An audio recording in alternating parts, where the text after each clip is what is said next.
આજે ઓસ્ટ્રેલિયા ગ્રાઉન્ડની સામું જે સેવાશ્રમ જગ્યા આવેલી છે, જે રોડ પર લારીઓ શાકભાજી વિતરણ કરે છે, ત્યાં આગળ ભરૂચ નગરપાલિકા દ્વારા જે થેલીઓના બહાને 100 રૂપિયાની સ્લીપો ઉઘરાવવામાં આવે છે.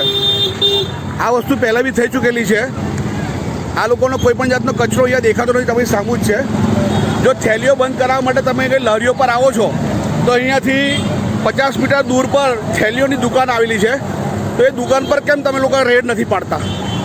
એ દુકાન ત્યાં આગળ બંધ કરાવવી જોઈએ. ત્યાંથી થેલીઓ વિતરણ કરવાનું બંધ કરાવવું જોઈએ. આ લોકો અહીંયા આગળ નગરપાલિકામાં આવ્યા છે અને એ લોકો અહીંયા આગળ અત્યારે લારીઓ પર 100 રૂપિયા 200 રૂપિયા દંડ પેટે ઉઘરાવે છે. આ બેન બી છે અહીંયા આગળ.